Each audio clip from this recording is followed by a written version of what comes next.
Guys, Buildzoid here, and this is going to be a bit of a filler episode because I'm trying to there's the other videos are still sort of there's other stuff that's work in progress, but I figured I'd do this video because, you know, I'm otherwise going to be getting random messages about, hey, did you see the B450 motherboard leaks? Did you see the B450 motherboard leaks? Yes, I have. So here we go.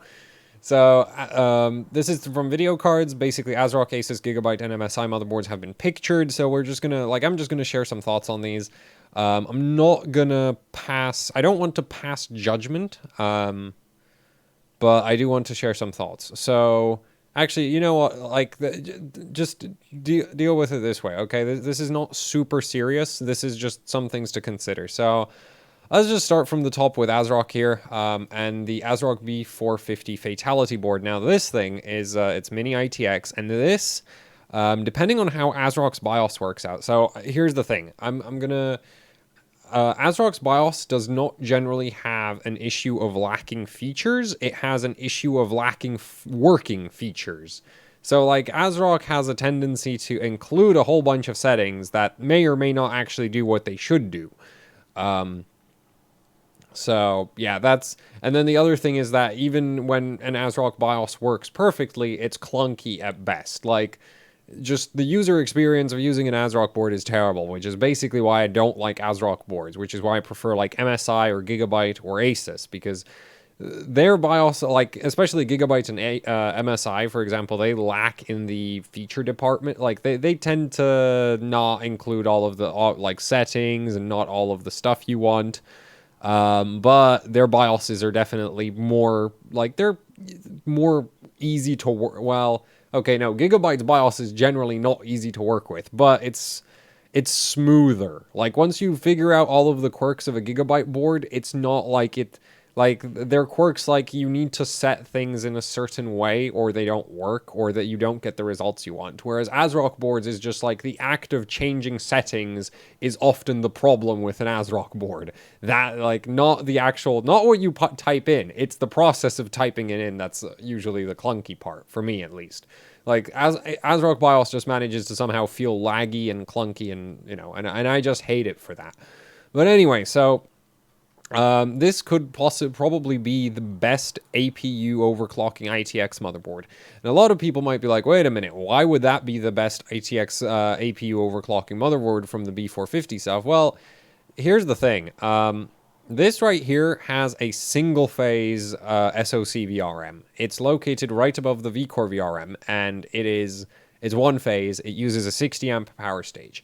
Basically, if you took a 2400G, you can overload that. I'm pretty sure you can overload that because, when I was messing around with overclocking the 2400G on a live stream, I was having the CPU pull in some 200 watts in 3D Mark Firestrike. And only about 100 of those watts, I think, were actually I don't think even 100 of that was going to the CPU for the GPU test. Like, it was pulling a lot of power. So, you know, it's the APUs, they can pull, like, it's a Vega iGPU. Like, if you set the voltage high enough, it's going to pull a ton of juice. So that is definitely. Oh, and the interesting thing is the iGPU power consumption actually increases with memory speed, because normally the iGPU is so heavily memory bottlenecked that it kind of, like, it just sort of, you know, well, it doesn't do as much work, so it doesn't get as hot when you have a memory bottleneck. But if you overclock the memory and then go to town on the iGPU, you can really pull quite a lot of power into it. So a single phase, even a 60 amp single phase, even a 60 amp single phase, not okay in my opinion. Which is also why when Asus first did the ITX board here, the X370 version, they didn't have an HDMI port, because I'm pretty sure everybody who worked on this motherboard was like, well, we just can't run an APU on this because the SoC VRM will not like us if we do that. But people complain that, hey, it's an ITX board that doesn't have iGPU support, and so they half-assedly stack one HDMI port on it and kept the really not adequate single-phase SoC VRM. The other thing is that SoC VRM isn't even under the main heatsink, which that heatsink isn't exactly confidence-inspiring to start with, because, yeah, it's a reasonably big slab of aluminum. sure as hell doesn't seem to have a lot of surface area. So I don't know. But for like, if you're going for like a 2700X, then I think this is probably your best bet, or the MSI mini ITX board here. If you're going for a 2700X and you want to do like an MATX or a mini ITX, and I'm lumping MATX and mini ITX together because the MATX motherboards, as is tradition for AM4 and AM3 Plus, incidentally, like AM3 Plus, terrible mini MATX boards. So for AM3 Plus, AM4, as is tradition, the MATX boards suck. The mini ITX boards are actually pretty decent, assuming the heatsinks are okay, which this MSI board, for example, is actually pretty impressive. Those right there are 60 amp power stages from International Rectifier. This is like a straight upgrade in terms of VRMs over the Strix board, which the Strix board is, I don't know, like it could it sort of trades blows with the ASRock one, as far as I'm concerned. The ASRock one has the better SoC VRM. The Strix has the better VCore. But then there's this thing, and this has a better SoC and a better VCore VRM than either of those. The problem is this is an MSI motherboard, so if you put a 2700X in this, precision, like, you're not going to have offset voltage, which for a 2700X is going to suck. Because if you have a 2700X, you don't really want to overclock it through like, you don't want to do a static overclock. And if you're not doing a static overclock, you're relying on Precision Boost Overdrive. And Precision Boost Overdrive is idiotic about its voltage settings. So you need a negative voltage offset to get it to not be completely freaking stupid. I'm not talking about, like, the stupidity of shoving, like, the shoving 1.5 volts into the CPU at 4.35 gigahertz. I'm not saying that's, like, that's a problem of CPU longevity. No, the problem with shoving that much voltage into the CPU is that it makes it run way too damn hot for no good reason, and it loses you boost clock. So, yeah, basically you need offset voltage. MSI doesn't do offset voltage on their AM4 boards, as far as I can tell. So, while this has a really nice VRM, it's probably going to have an inadequate BIOS. This is probably going to have a fully featured BIOS, but the SoC VRM on here I'm not impressed with. This is probably going to have a fully featured BIOS. It's just going to be clunky to use, and the VCore VRM is kind of not, like, is one of the weaker ones. So this would be my ITX board of choice for APUs. This would be my ITX board of choice for Precision Boost Overdrive.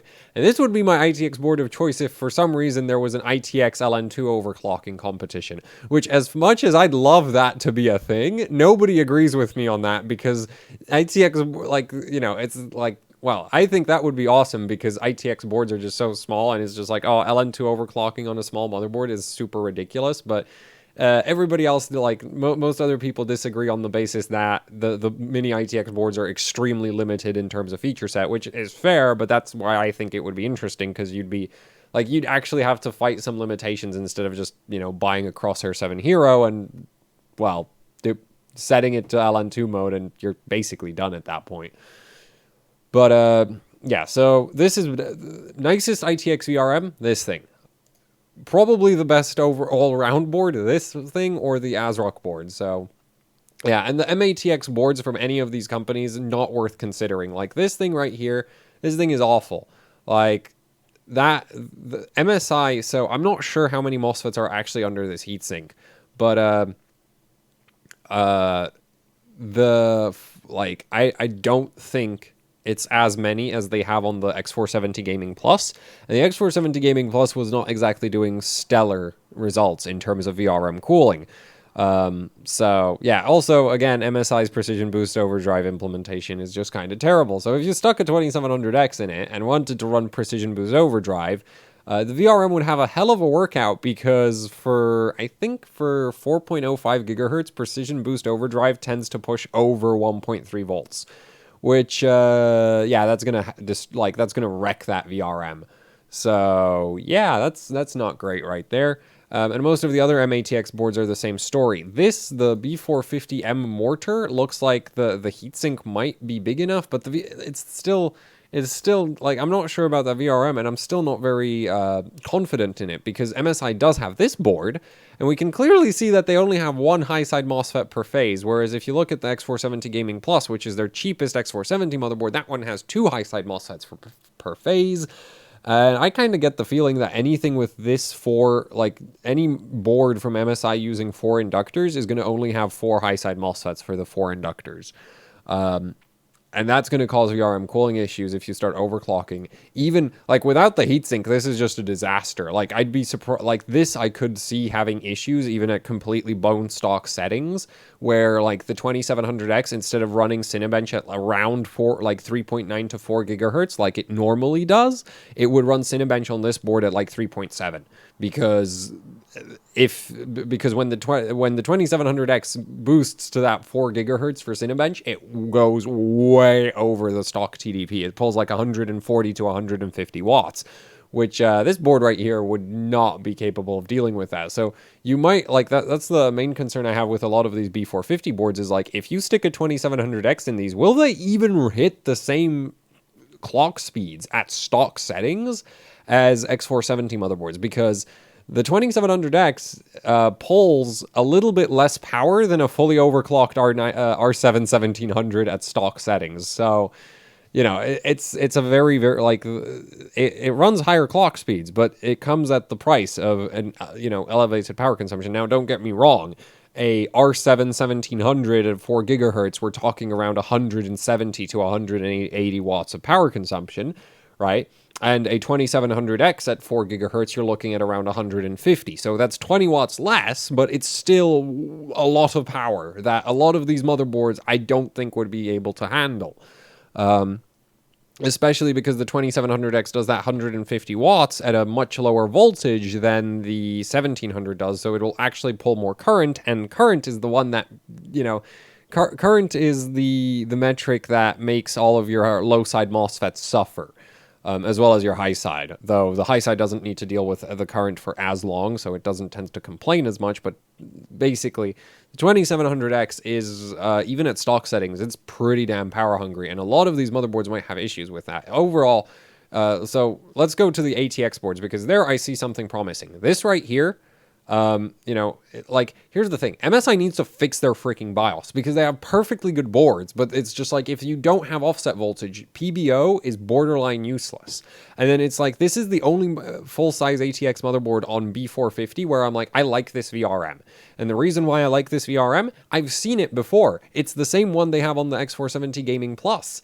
And the problem with, and here they've put a bigger slab of aluminum over it. Now, I'm not sure if this slab of aluminum has more surface area, and there's a sticker over it, and stickers do the exact, like, stickers actively harm heatsink performance, but I'd be inclined to believe that this will either take longer to overheat or not even get as hot. The X470 Gaming Plus doesn't even overheat. It just gets uncomfortably warm as far as I'm concerned. Like, it hits 107 degrees Celsius at 25 degrees room temperature. So, it's not exactly, like, it's not a disaster, but it's certainly not something I would consider, impressive. It could be better if they had a proper heatsink. But this thing is that VRM with what looks like a possibly better heatsink. I'm not going to say it's definitely better because it's really hard to judge. Like from the top here, it just looks like a slab of aluminum. But I don't know. There might be fins hiding under that big flat one up top, or and it might actually have decent thermal capabilities inside a case. Though on the flip side, I don't know how the hell they expect any airflow to get under that great big overhang, but who knows? It might not be a complete disaster. And the X470 Gaming Plus was already was okay-ish, even at 1.4 volts on the 2700X. But then the problem is, well, MSI doesn't have precision, doesn't have offset voltage, so yeah, that is definitely a problem. As far as I'm concerned. But the VRM, I like the VRM on this. The heatsink looks like it might actually work. The main concern is just MSI's BIOS being, MSI's BIOS, and that's kind of that. The rest of the MSI motherboards are all using that sketchy, they all look like they look like they all use the same VRM, and it looks sketchy, as I said already. It's even this is on that, it's 4 inductors, and the heatsink, that heatsink is really, it looks super weird. But, Yeah, this is on that 4-phase. Like, this VRM looks like it's a 4-phase. This one here, it looks like an 8+2. This is actually still a 4+2 phase, but that's fine. Most of not like none of the motherboards here, except for the ITX ones, have more than 4 phases. So that's just worth pointing out. But yeah, so MSI, the gaming pro card, like MSI is just like, the ITX board has a really nice VRM. The gaming pro carbon, it's not really nice, but it's like acceptable. It'll work as far as I'm concerned. The problem is MSI BIOS, not cool, you know, not good. So that's the part that's really questionable. Now, Gigabyte, they have offset voltage, and it works, and they have working precision boost overdrive. And I'm not sure if they decided to cram BCLK on these boards, but the problem with Gigabyte is that they have terrible VRMs on the M8TX board. Like, look at this. Okay, so you got 2, 4, 6, 8. All those phases are fake, because this is like, well, first of all, like, this is a 4-phase. Second of all, that right there doesn't have any bloody cooling, so that's great. That's just awesome motherboard design right there. This is the, like, on the X470 boards, this is the same VRM. I think, actually, it might even be downgraded. I'm not entirely sure, because I've not seen the back of the board, and in the past, on the M8TX boards, Gigabyte put the high-side MOSFET. They had a high-side MOSFET on the back of the motherboard. And the problem here is, I can't see that, right? But what I can see up here is we have 2 low sides and 1 high side MOSFET. And that is very concerning as far as I'm concerned, because if they've taken out, because on the X470 boards, they have 2 high side MOSFETs and 2 low sides. If they've taken out that second high side MOSFET, your high side is now, like, that MOSFET now needs to handle twice as much current, which means it's going to be producing about more than twice. Will it be twice? Or I think 4 times as much heat on conduction loss. But conduction loss is not like the leading, you know, power loss on the, like, it's not the main power loss on the high side MOSFET, but it'll increase the heat output of the VRM. And the heatsink's got a downgrade. Like, this is awful compared to what they have on the X470 boards. And what they have on the X470 boards is already questionable, in my opinion. And then this phase up here doesn't actually have any heatsink whatsoever. So this is just like, you know, it's like Gigabyte's BIOS will play well with Precision Boost Overdrive. This might even have BCLK if they went completely nuts.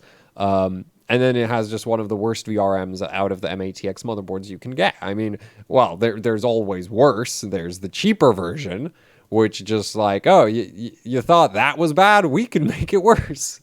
Because here, they're not even pretending that the V-Core VRM is a 8-phase anymore. It's a 4+3 proper now.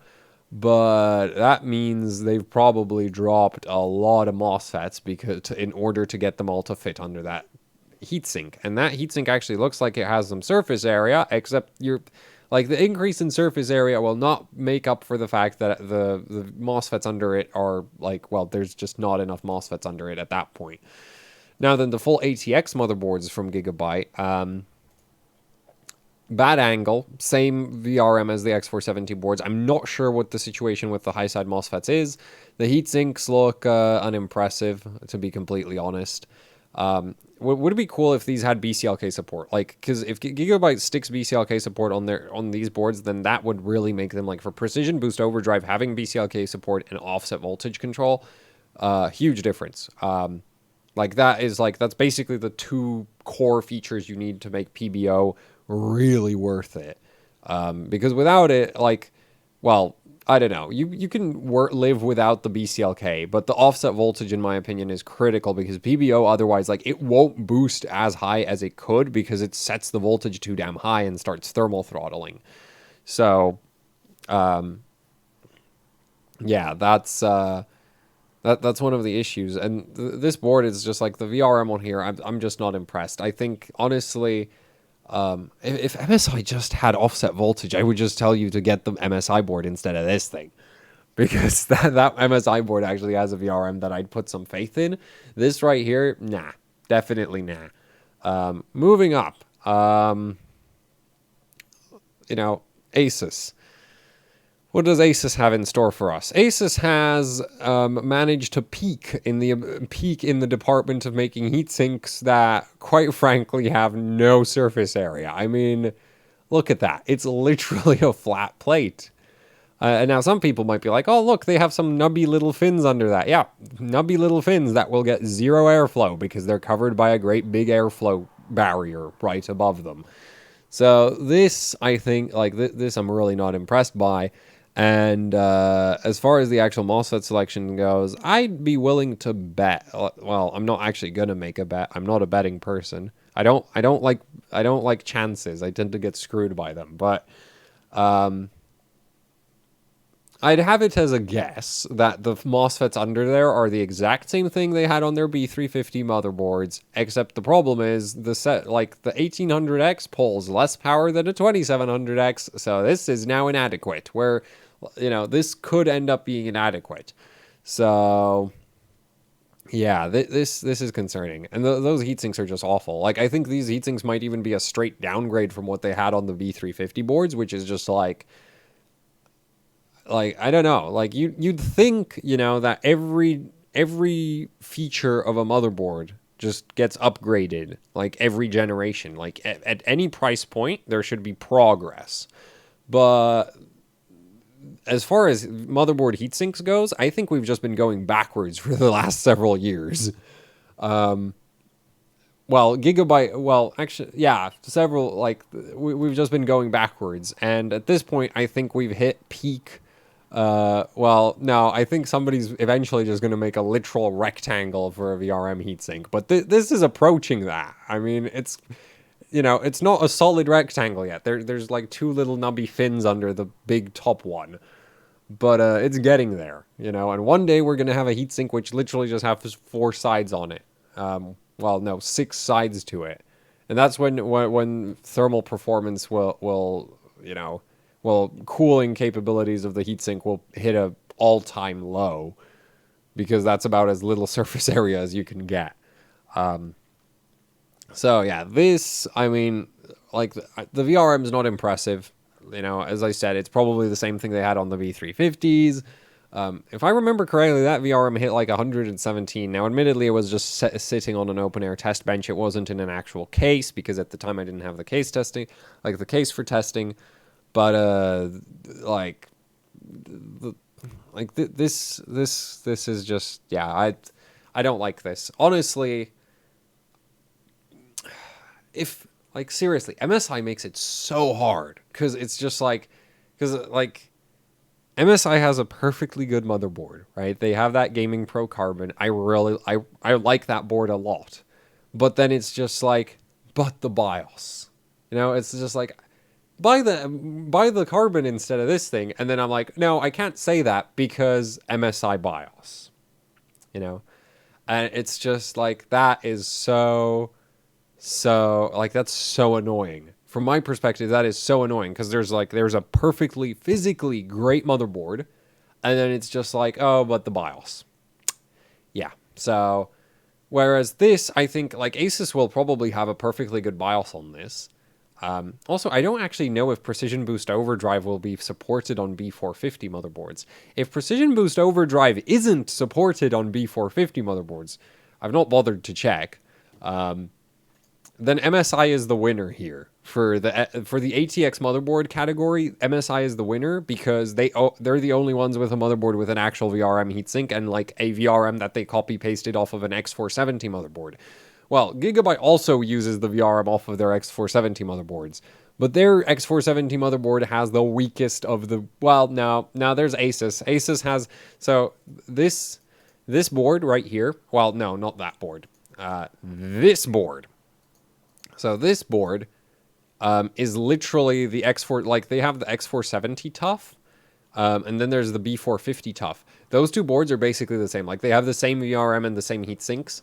So, yeah, that is the worst X470 motherboard. Here, it might be a kind of acceptable B450, but MSI's low-end X470 board is pretty solid, and they seem to have decided to just take that board and change the color scheme a bit and make it a B450 board, and I like that, because that's a pretty damn solid board on X470, and if PBO is not a thing, then MSI's lack of offset voltage stops being an issue.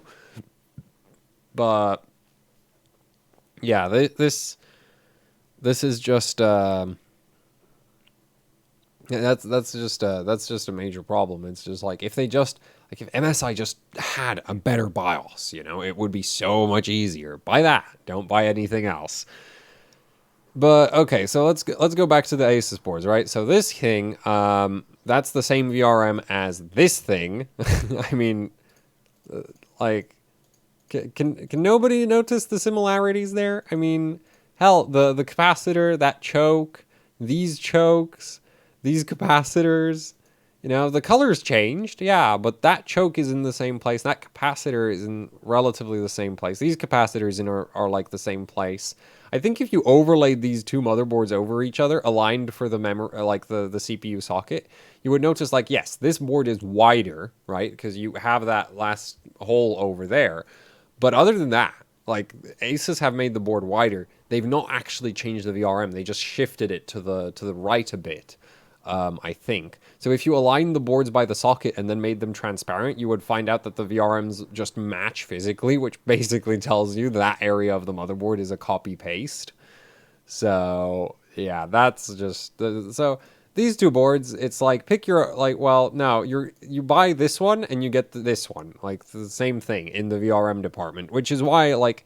The Tough brand, you know, at some point, a long time ago, well, actually not that long ago, like the Sabertooth boards from the Tough brand were great. And then there's the Tough Gaming brand, and these are terrible.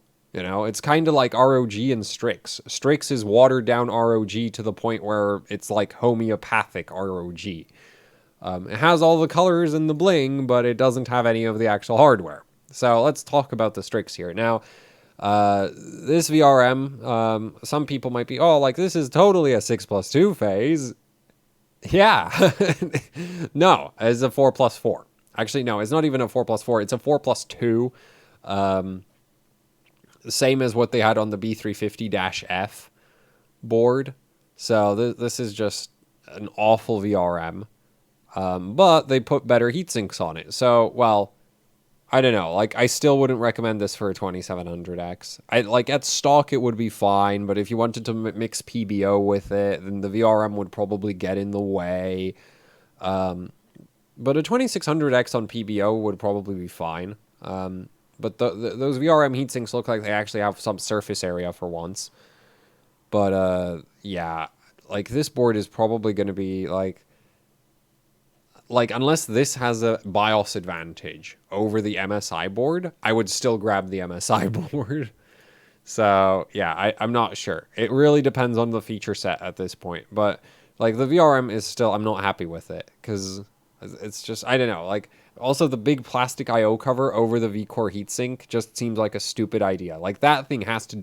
Like, that I/O cover has to be harming VRM temperatures. There's no way it isn't. Because it covers up, like... a lot of space that could have just been open to airflow. So, yeah, that is very disappointing. Also, this VRM right here, if you... I think they added some capacitors, maybe. 2, 4, 6, 8... How many do we have here? 2, 4, 6, 8, 9... no, they just changed the layout, because there's a... Oh, no, they seem to have... where are the bypass capacitors for this SoC? Well, I'm confused. Okay, but, yeah, you can't actually see them, can you? Where are they?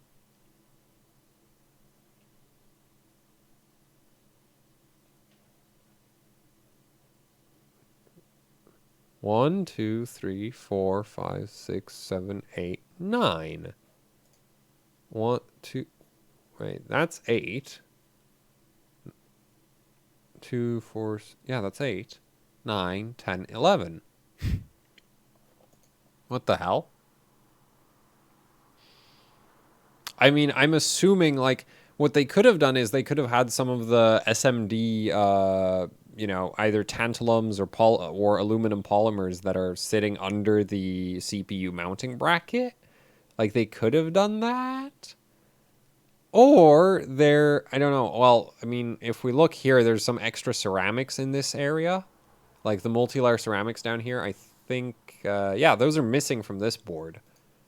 So those might be some, like, large value multi-layer ceramics, and they're substituting some of the, like, they're replacing some of the bulk capacitance for V-core with ceramics. So in total, you have less bulk capacitors and then more multi-layer ceramics, which that could be a perfectly good trade right there. That could actually work well. That may like that. That probably isn't an issue, but it really depends. But that seems to be what they're doing because I can't figure out where the SoC VRM gets its capacitance from. So yeah, for like its bulk capacitance from. So that is that's interesting. But yeah, this board, like the thing to watch, like the actual VRM itself though is not that impressive here. But the heat sinks look decent. So out of the and I think actually this VRM is probably exactly the same as what Asus have on all of the other boards as well. It's just that's the only one with a proper heatsink, and the SoC VRM gets 2 extra inductors on it, which doesn't actually give it doesn't really give you any benefits, but it's a thing. So yeah, this board is just like this could be, I don't know.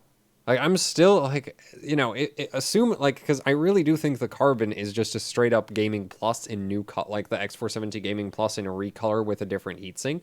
And if it really is just that, then that board is amazing. And everything else on here, all the other boards on B450 can just go and like bow down to it and pray that MSI doesn't make a better BIOS. Because if MSI makes a better BIOS, then that board is just my go-to for B450, and everything else is just like, second in line because, yeah, it's just like Asus seems to be using the same VRM across every single motherboard, and then on the Strix, they're like, oh, we'll smack 2 inductors into the SoC VRM to make it look a bit more substantial. And then here we have ASRock, and ASRock just took their B350 boards and painted them a slightly different shade of gray. I'm actually... the B350 boards were white. Well, these ones are gray. So, slightly different shades of white. So still. Like, they've literally repainted those boards. So, I'm pretty sure ASRock, like, I don't know how the BIOS situation will be on these boards, because that's the other thing is just like, you can fix an anemic VRM by just zip tying a fan to it. You can't really zip tie a fan onto a BIOS, You can't do that. So if MSI, like that's the main concern basically. MSI has with the B450 Carbon board, I like that VRM. I like it a lot. I like that heatsink. I like it a lot. MSI's BIOS might be a complete letdown. ASRock's board here, not a fan of the VRM. Asus, not a fan of the VRM. Gigabyte, not really a fan of the VRM either. Like, all of the other ones, like, their VRMs are all pretty similar, probably. Gigabyte is probably going to have the worst efficiency out of all of them, just because that's sort of been a trend that they've been following. Like, on B350, Gigabyte used like a 4C10N and 2 4C06s, and Asus like barely beats them out because their high side is a 4C09 with 2 4C06s. So their high side is ever so slightly more efficient, though Asus also uses the Digi Plus power controls. And you can actually set your switching frequency manually. So if you wanted to, you could run the switching frequency of an Asus board way down, which would probably send your VR voltage regulation to hell. But it would improve your VRM efficiency. So, like, you might actually lose stability and might need more voltage, but your VRM efficiency would go up. So, yeah, and actually, speaking of voltage regulation and, like, voltage ripple, does this motherboard seem to have the least amount of capacitors out of everything out there? It does, doesn't it? Oh, boy. Oh, man. That could actually be how many does MSI use? MSI has 7. Asus seems to be running 8. Now, like, this is not really great judgment because, like, ESR of the capacitors changes, switching frequency on the VRMs changes, like, the MSI boards will all go, like, this board, again, if this is just the X470 Gaming Plus, reskinned, this thing will clock the VRM up to 450 kilohertz switching frequency, which is great. That's awesome. I think the Asus boards will top out at like 300 kilohertz. So MSI can totally get away with less bulk capacitance on the output because they don't have as much ripple to clean up. And they also would have faster transient response than Asus does, just because the VRM is running at a higher switching frequency. But that ASRock board, like, that is a 3-phase. Like, don't be fooled. It might look like it's a 1, 2, 3, 4, 5, 6, but no, this is a 3-phase VRM, and that has the smallest amount of bulk capacitance I've seen on any board so far. That is, like, it might not actually cause any issues, but because, like, this is really hard to judge. Like, this is, like, once you get into, like, filtering your, you know, buck converter output, that gets really complicated really, really fast. So hard to judge.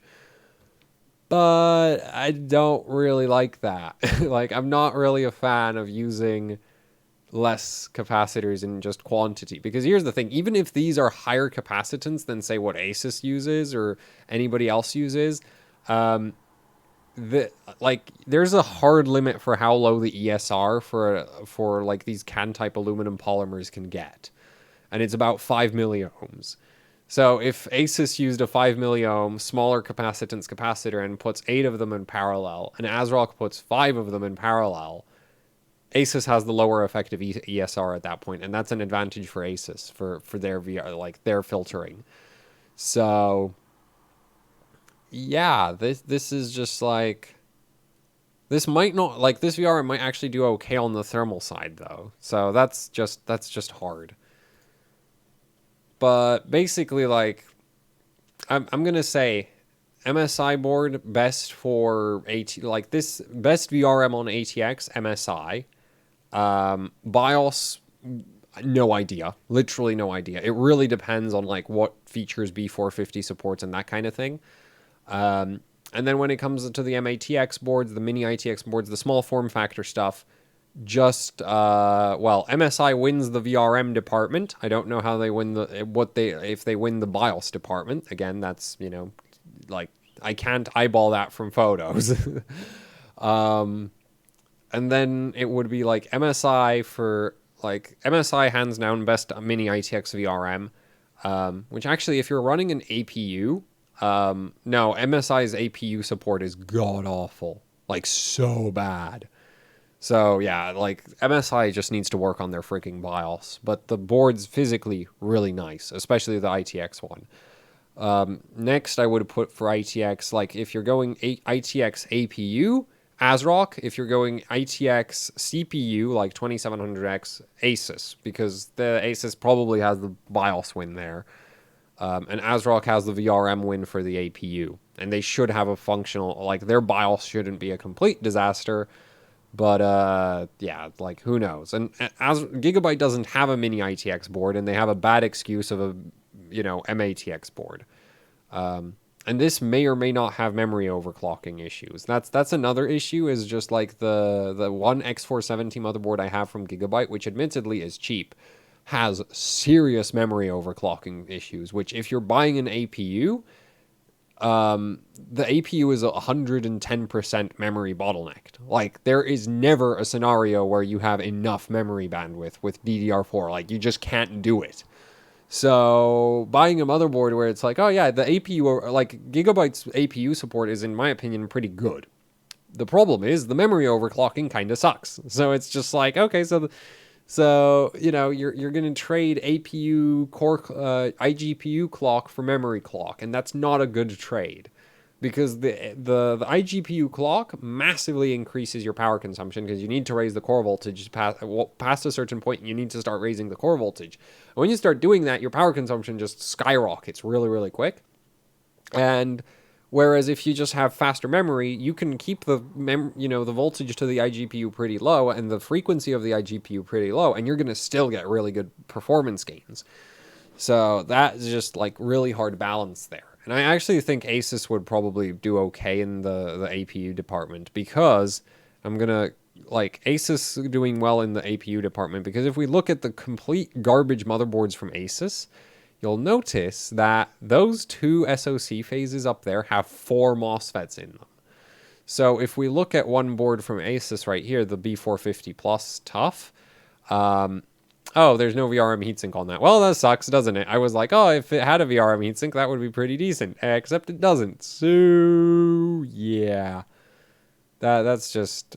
This has a VRM heatsink, but I feel like putting an APU in an M8 full ATX motherboard is kind of...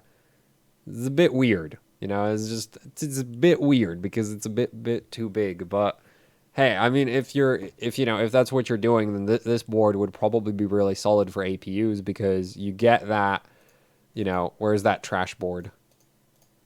Where's trash? Hi, trash, come here. So you'd get that, you'd be getting that nice, set of SoC VRM MOSFETs, but you'd also get a VRM heatsink, and that would probably, that would give you pretty good APU overclocking support right there. And Asus should have the memory situation under control. Like, Asus is pretty good about not completely bombing on memory overclocking. Like, Gigabyte seems to be having, just like in general, seems to have been having issues on DDR4 platforms with their memory overclocking, because it's really hit and miss. Like, some boards are really, really good and some boards are really, really bad, and it just seems like there's different teams at Gigabyte designing their board. Like, obviously there's different teams, but it's like one team knows how to do memory and the other teams just don't.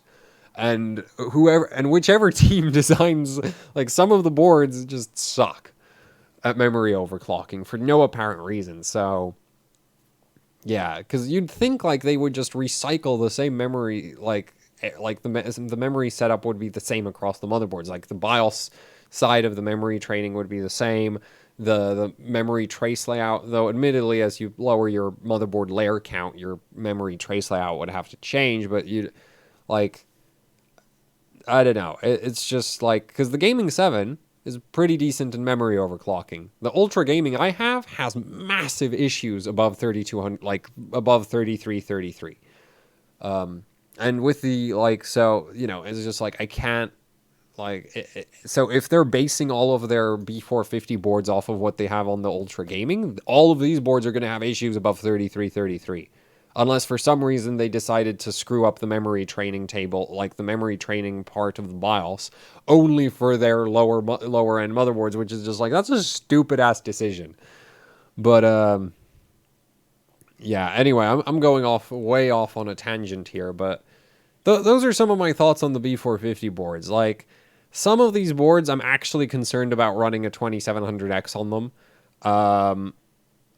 Some of these boards are pretty decent, but and when it comes to the APUs, it's kind of all over the place. I'm not sure I'm going to have the budget to buy a bunch of these, because I've still not even finished my coverage of the X470 motherboards, and and there's still X470 motherboards I want to buy and test. And then it's like, oh, and reselling all of the motherboards, it's like, well, reselling the boards takes time.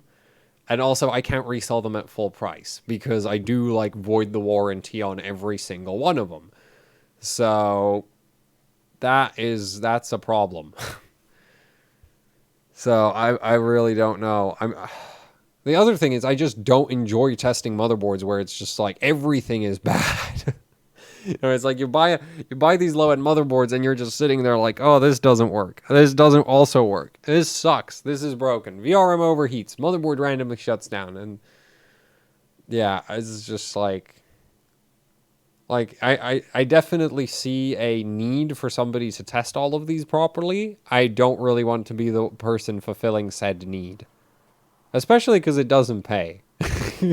Like, it's just sunken cost buying these motherboards. So yeah, but that's some of my thoughts. Thank you for watching. I'd love to hear your thoughts and, comments or whatever. Yeah, if you'd like to support what I do here with Actually Hardcore Overclocking, I have a Patreon, I have a PayPal, I have t-shirts you can buy. You can find a link to all of that down in the description below. And I don't know, you know, it might turn out that I might be able to buy a couple of B450 boards. I'd probably have to be pretty pick and choosy. I think I'd grab like one ASRock board.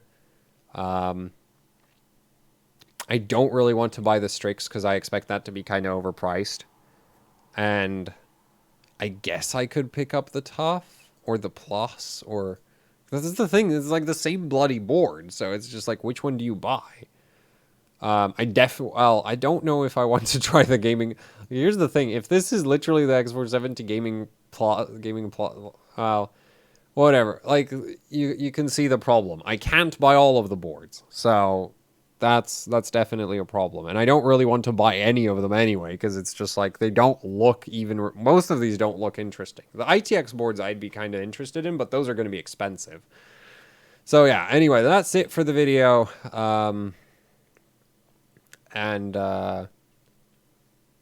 Yeah, just keep in mind that you probably can't just stick a 2700X in any one of these and expect it to perform the same as it does on X470. Because the thing is, AMD specs that CPU at 105, and when you stick it into an X470 motherboard, it runs at 150 watts. So, you know, if you stick it into one of these, it'll run on 105 probably. It also won't perform like it does when it pulls 150 watts. So, yeah, this video is now way too long. I should not do these roundups. Okay, thanks for watching, and goodbye.